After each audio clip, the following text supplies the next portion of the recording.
आज युवा समाजवादी की तरफ से प्रेस मीटिंग या प्रेस मीट को रखने का एक प्रोग्राम रखा गया है।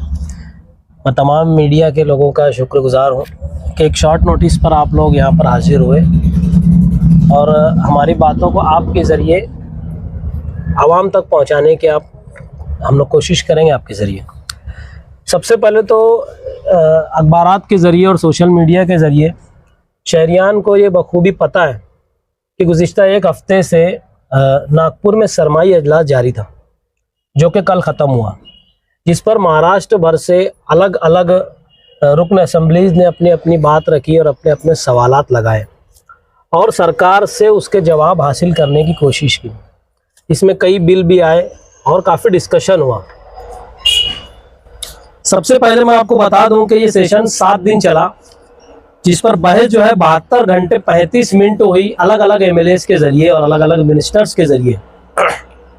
अबू आसिम आज़मी साहब की सबसे पहले बात कर लेते हैं हम कि जून के महीने में जो सेशन हुआ था मुंबई में, तब उन्होंने एक बिल पेश किया था।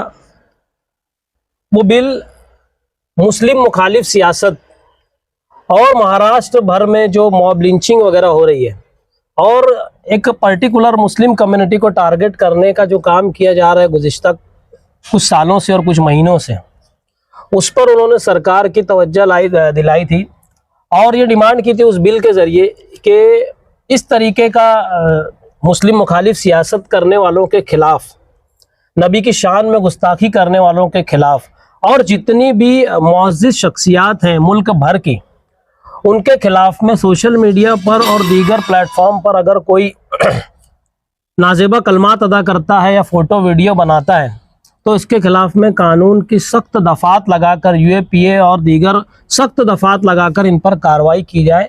ऐसा उस बिल के ज़रिए उन्होंने डिमांड की। उन्होंने अपनी बहस लगभग 7 दिनों के अंदर 26 मिनट और 27 सेकंड की, जिसमें से रात में 9:30 और 10:30 बजे तक उन्होंने बहस में हिस्सा लिया। मैं बात करूं रईस शेख साहब की, जो भिवंडी के एमएलए हैं, उन्होंने गुटखे और नशा और अद्वियात के खिलाफ में सेशन में बात रखी थी। सेशन ख़त्म होने से पहले सोशल मीडिया पे और अखबारात में हमने देखा कि भिवंडी के अंदर नशा और अद्वियात का व्यापार करने वाले लोगों के ऊपर पुलिस डिपार्टमेंट ने कार्रवाई की। उन्होंने सेशन में कहा कि भाई छोटे धंधे से ज़्यादा बड़े धंधे वाले इस धंधे में मुलव्विस हैं, इनके ऊपर भी कार्रवाई होना चाहिए। इसी के साथ साथ असेंबली सेशन के अंदर 2 अहम सब्जेक्ट पर भी बात हुई, जिसके अंदर एक सब्जेक्ट था रीजनल डेवलपमेंट और लॉ एंड ऑर्डर।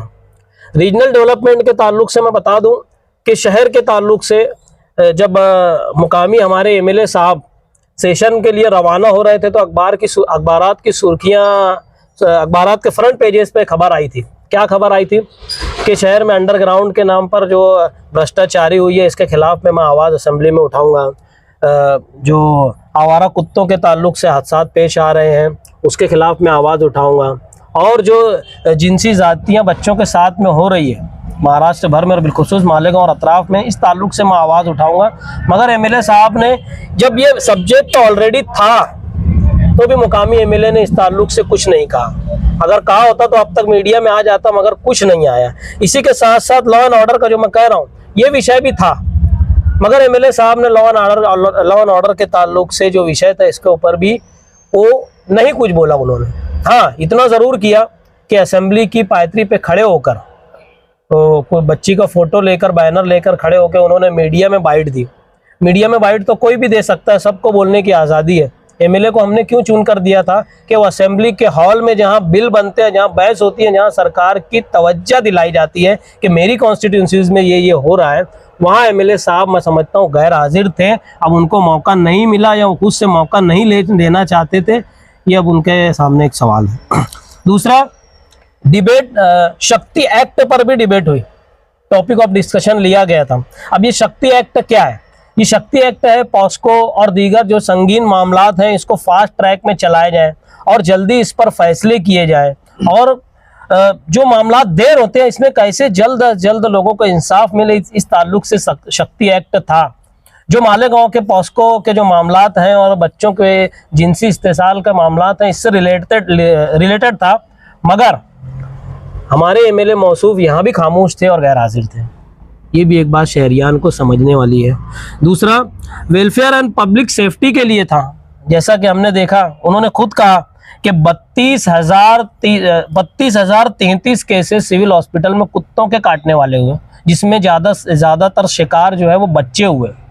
तो ये वुमेन एंड चाइल्ड सेफ्टी का इशू था। इस बहस के ताल्लुक से, इस पॉइंट के ताल्लुक से उनको बोलना चाहिए था, जो ऑलरेडी वहाँ पे डिस्कशन के लिए आया हुआ था, मगर एमएलए साहब ने नहीं बोला। दूसरे एमएलए ने इसके अंदर हिस्सा लिया।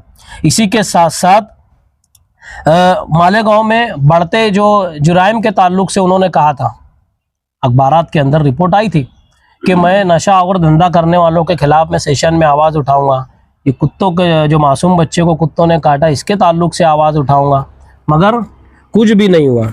इसी के साथ साथ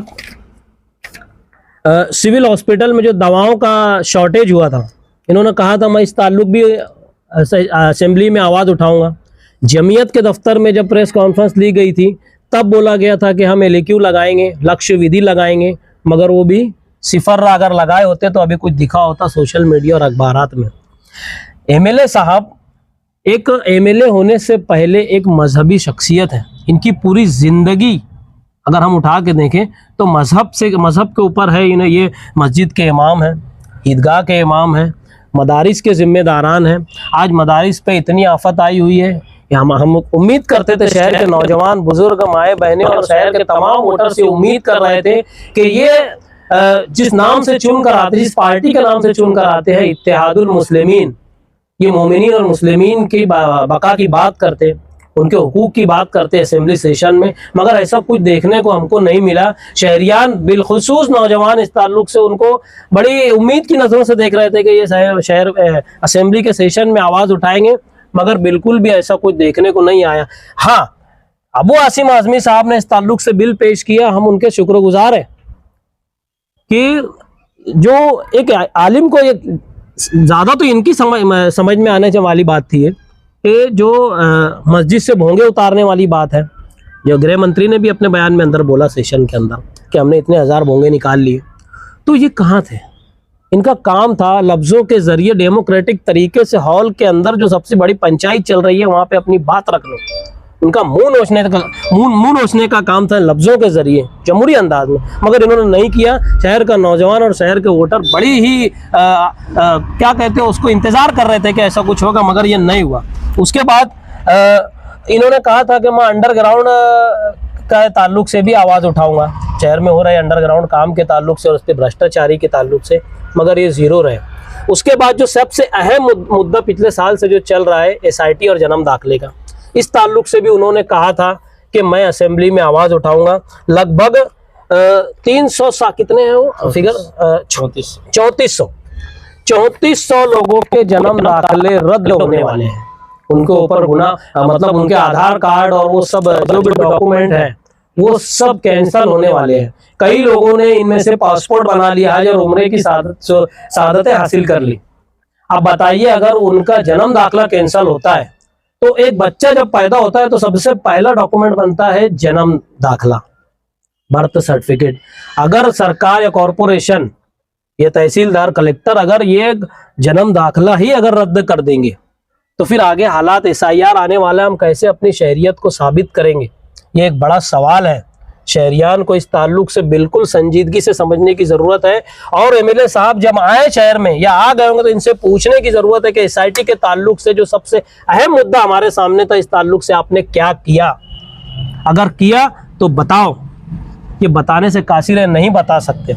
अभी आप देख लीजिए, ये जो डॉक्यूमेंट का मामला है भारत वाला, अभी इससे पहले योगी ने उत्तर प्रदेश में कहा था कि इनके हम आधार कार्ड और दूसरे डॉक्यूमेंट भी रद्द करेंगे। अब जब ये रद्द हो जाएंगे तो इनकी शहरियत मशकूक हो जाएगी। जब शहरियत मशकूक होगी तो फिर क्या होगा? Detention centre.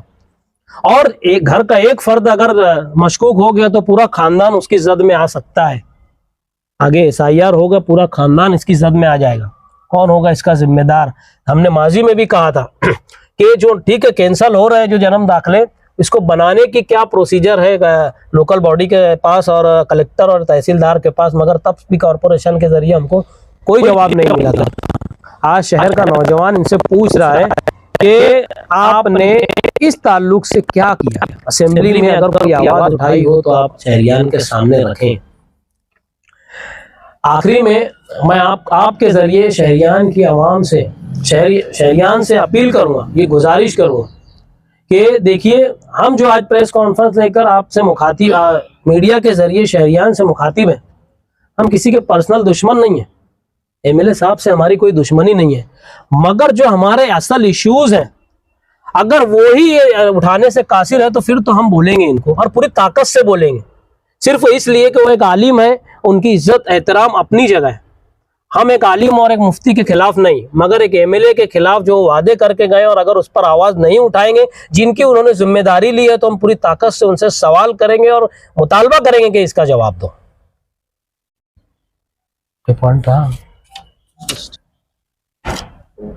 समाजवादी पार्टी, युवा समाजवादी पार्टी क्या इस मुद्दे को लेके आवाम को समझाएंगे या फिर एहतजाज करेंगे?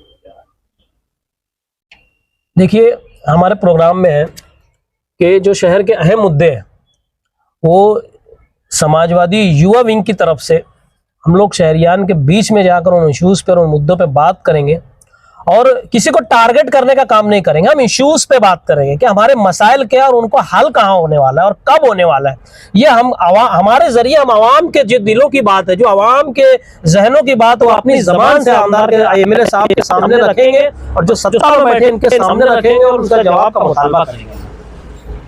और मुफ्ती इस्माइल का अपने कंपैरिजन करके आप क्या बताना चाह रहे हैं? क्या ये तो शक्ति पे बोलना चाहिए था, शक्ति पे बोलना चाहिए था, ये क्या ये उस वक्त हाउस में हाजिर नहीं थे या फिर इनको पता ही नहीं चला कि ये ऐसा भी हो सकता है? पता नहीं चला ये तो मैं नहीं बोलूँगा, क्योंकि जैसे हमारे यहाँ महासभा होती है तो बाकायदा एजेंडा निकलता है, तो असेंबली सेशन में भी क्या क्या विषय लिए जाएंगे ये एक असेंबली के मेंबर को पता होता है।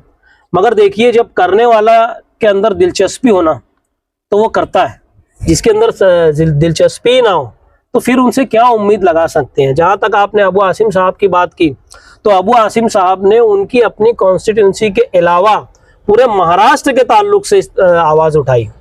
अब उसके अंदर कम से कम वो जो बिल लाए तो डिस्कशन टॉपिक जब डिस्कशन हो तो तब तो मेरे साहब ठीक है, बिल आप नहीं ला सके, आपसे ठीक है, इतनी उम्मीद तो नहीं है हमको कि आप कोई बिल पेश करेंगे, मगर जिन्होंने लाया है वो आपकी अपनी मुस्लिमीन और मोमिनीन से रिलेटेड था ना, आपको कहना चाहिए था। मगर बड़े अफसोस और बड़े दुख के साथ ये कहना पड़ रहा है कि जो वादे किए जाते हैं हमसे वो बिल्कुल पूरे नहीं होते। इलेक्शन के वक्त अच्छाई और बुराई की बात की जाती है, सेशन के अंदर जब पूरे महाराष्ट्र में बुराई हो रही है और एक मुस्लिम समाज को टारगेट किया जा रहा है, तब एमएलए साहब खामोश है। तो यहाँ की बुराई बड़ी है या वो वाली बुराई बड़ी है, ये सवाल शहरियान ने इनसे करना चाहिए।